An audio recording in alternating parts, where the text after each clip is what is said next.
Olá, seja bem-vindo ao canal da Proeficácia Contabilidade Consultiva.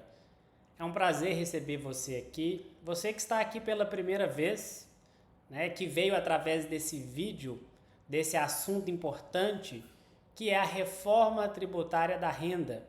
Nós estamos aqui começando o segundo vídeo sobre esse assunto. O primeiro vídeo nós falamos do redutor de imposto de renda para as pessoas físicas que ganham até R$ 5.000.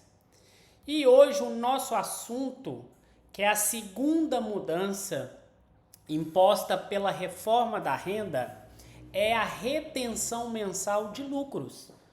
Que muita gente fala de tributação de dividendos. Ah, então, professor William, significa que agora os dividendos, os lucros que são distribuídos, eles vão ser tributados? Bem, não é bem assim.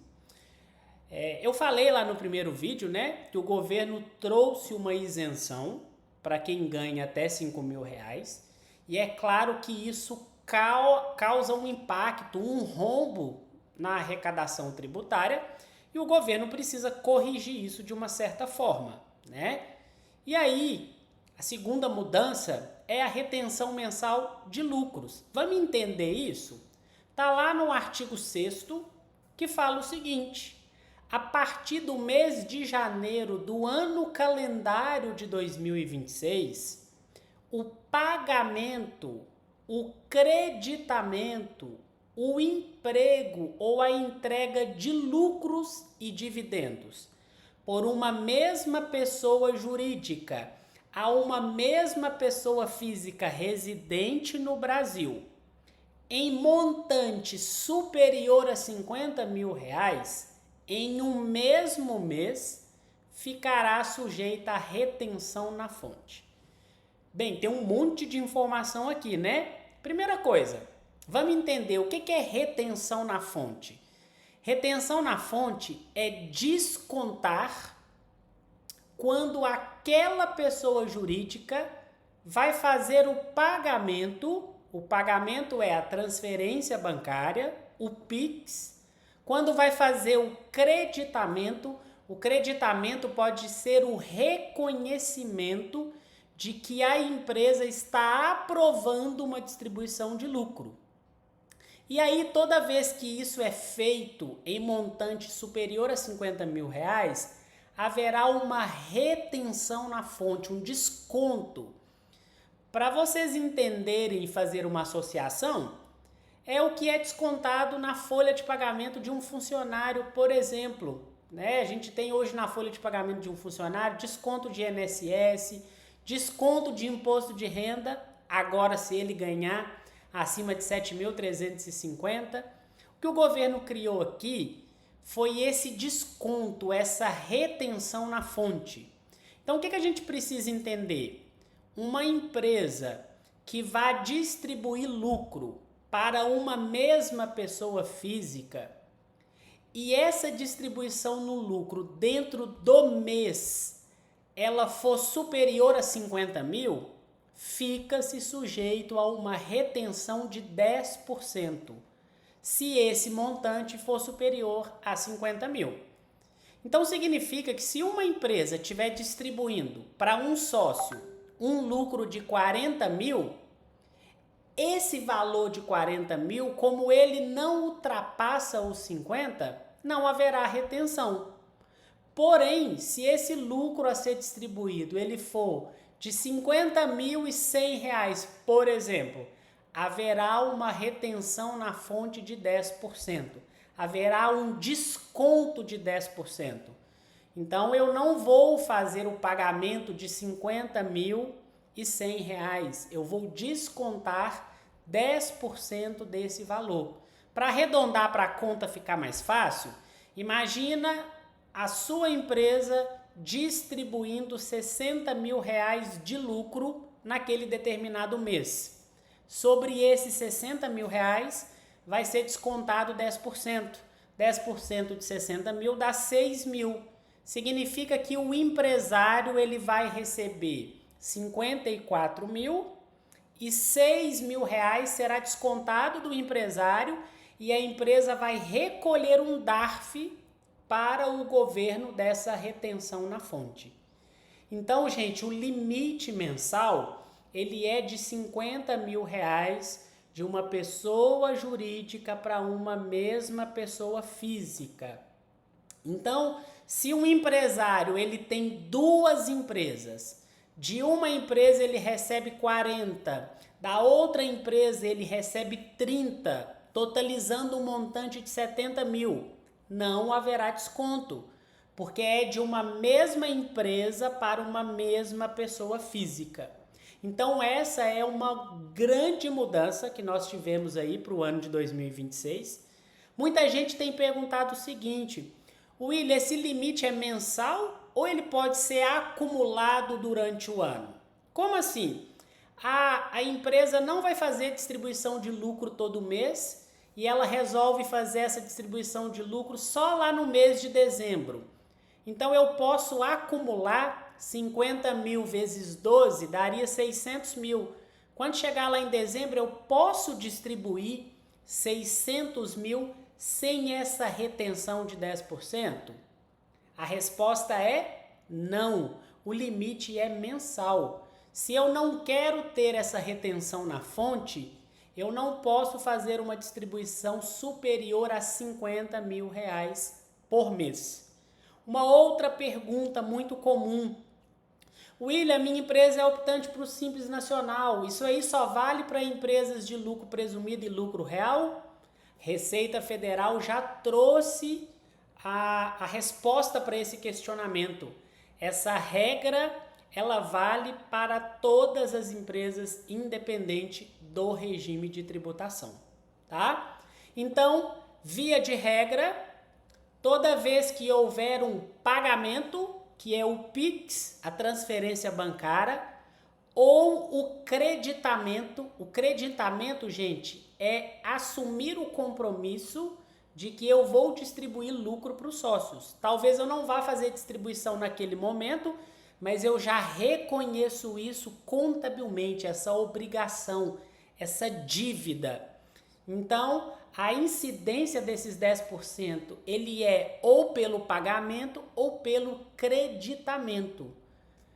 E lembrando que é por uma empresa a uma mesma pessoa física em um mesmo mês, montante acima de 50 mil ficando sujeito a uma retenção de 10% na fonte. Tem notícia boa? Tem notícia boa. Nós tivemos aí, a partir do momento em que foi aprovado essa mudança e essa criação dessa retenção na fonte, nós tivemos aí um benefício, tá lá no parágrafo 3º, que fala o seguinte: não se sujeitam ao imposto de renda sobre a pessoa física, de que trata o artigo dos lucros e dividendos, os lucros apurados até o ano calendário de 2025, cuja distribuição de lucro tenha sido aprovado até 31 de dezembro de 2025. Eu já trago informação atualizada para vocês, né, que nós tivemos uma aprovação, nós tivemos uma mudança, né, prorrogando esse prazo para que essa aprovação desse lucro ela aconteça até 31 de janeiro de 2026. Então, para vocês entenderem qual é o benefício, eu acabei de falar para vocês que foi criada uma retenção de 10% sobre os lucros que forem distribuídos a uma mesma pessoa física acima de 50 mil. Porém, a gente tem esse benefício. Lucros que as empresas apuraram de anos para trás, até o ano de 2025, eles serão isentos dessa retenção de 10% e dessa tributação, se esses lucros forem aprovados a distribuição dele. Era até 31 de dezembro de 2025, nós tivemos que correr aí com várias empresas, porque é preciso fazer uma ata de aprovação desses lucros mas foi prorrogada agora para 31 de janeiro de 2026. Então nós temos até 31 de janeiro agora de 2026 para aquelas empresas que estão com a contabilidade certinha, fechada, em dia, fazer uma reunião e uma ata de sócio deliberando e aprovando a distribuição de lucro de anos passados para os anos de 2026, 2027 e 2028. Aqui a gente tem um porém. Tudo que a gente colocar na ata de distribuição desse lucro, ela tem que ser cumprida. Então, se eu fizer uma ata de distribuição de lucro dizendo o seguinte: no ano de 2026, eu vou distribuir R$700 mil de lucro para o sócio tal. Eu preciso fazer cumprir o que eu coloco na ata. Esse é um dos critérios exigidos para que eu não tenha essa retenção de 10% na fonte e para que eu não venha a tributar esse lucro, né? Então a gente tem esse benefício de fazer essa ata de distribuição referente a lucro de exercícios passados. Então, existe a possibilidade de organizarmos para que não tenha retenção aí, pelo menos para os próximos 3 anos, 2026, 2027 e 2028. E aí, a partir de 2029, existem outras estratégias, né, de distribuir esse lucro e minimizar essa retenção na fonte, que é aumento de quadro societário, né, de repente trazer membros da família para participarem do quadro societário, abertura de holding e várias outras opções que existem para diminuir o impacto dessa nova tributação que foi criada, né, e que começa a prevalecer a partir agora de janeiro de 2026. Aqui um exemplo para vocês, para a gente poder fechar sobre essa segunda mudança. Imagina uma empresa que distribuiu lucro para um sócio. Janeiro, 45 mil, não ultrapassou os 50, não teve retenção. Fevereiro, março, abril, maio, junho, julho, agosto, setembro, outubro, novembro. Em nenhum desses meses teve retenção. Por que não teve retenção? Porque não ultrapassou os 50 mil. Quando chega em dezembro, a distribuição de lucro é de 200. 200 mil ultrapassa os 50. Obrigatoriamente eu tenho que reter 10% na fonte. Ou seja, eu vou reter 10% de 200 mil, 20 mil será recolhido para o governo e o empresário, ao invés de receber 200, ele recebe 180, porque a retenção na fonte ela é descontada do beneficiário, nesse caso descontado do empresário. Então esse empresário aí teria uma retenção na fonte de 20 mil, porque no mês de dezembro ultrapassou o limite de 50. Em um segundo exemplo, vamos imaginar o seguinte: eu vou ter aí mês de janeiro 200, fevereiro 200, março 200, abril 200, maio 200, junho 200, julho 200, agosto, setembro, outubro, novembro, 200 mil. Ultrapassou os 50, esse empresário ele teve um desconto de 20 mil todo mês, chegou no mês de dezembro, a distribuição ficou abaixo dos 50, não teve retenção. Então esse empresário, ele teve durante o ano uma retenção de 220 mil reais de imposto.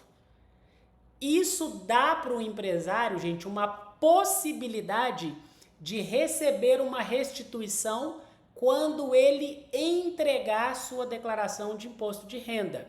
Só que aí envolve outros critérios que nós vamos conversar no próximo vídeo, quando a gente for falar da criação da nova tributação, da nova faixa de tributação no Brasil, que é o chamado altas rendas. Então, o empresário pode ser que ele consiga restituir esse imposto de renda que fica descontado mensalmente quando ele houver essa retenção de 10% sobre os lucros que são distribuídos mensalmente, tá?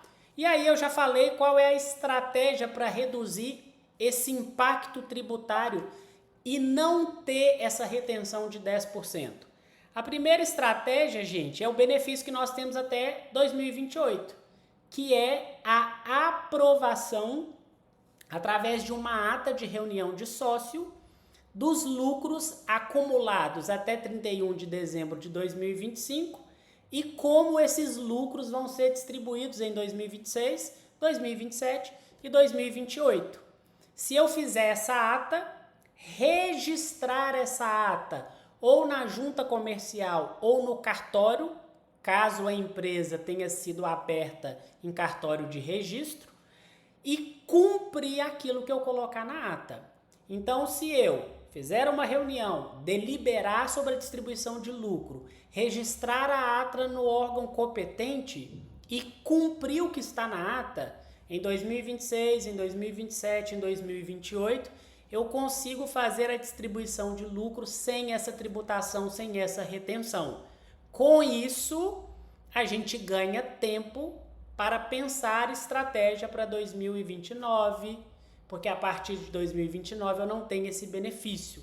Então eu tenho até 2029 para pensar numa possível abertura de holding, eu posso pensar em aumento de quadro societário, mas a gente ganha um tempo. Esse é o principal benefício. Lembrando que o prazo dessa ata era até 31 de dezembro de 2025, porém ela foi prorrogada, nós temos aí até 31 de janeiro de 2026. E lembrando, vale para todas as empresas. Lucro real, lucro presumido, Simples Nacional. Só não se aplica, né, claramente para o microempreendedor individual. Bem, pessoal, aqui é só um modelo de ata, né? Mas quem precisar, né, de um modelo de ata pronta, ou se tiver mais alguma dúvida com relação a esse benefício, entre em contato com a Proeficácia, entre em contato com a nossa equipe, coloque o seu comentário aqui no vídeo.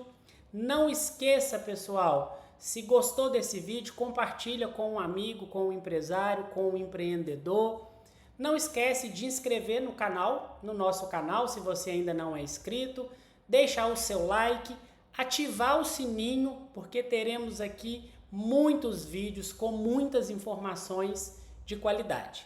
Agradeço você que esteve comigo até aqui no final desse vídeo. Peço a Deus que abençoe sua vida, abençoe seus negócios e até a próxima.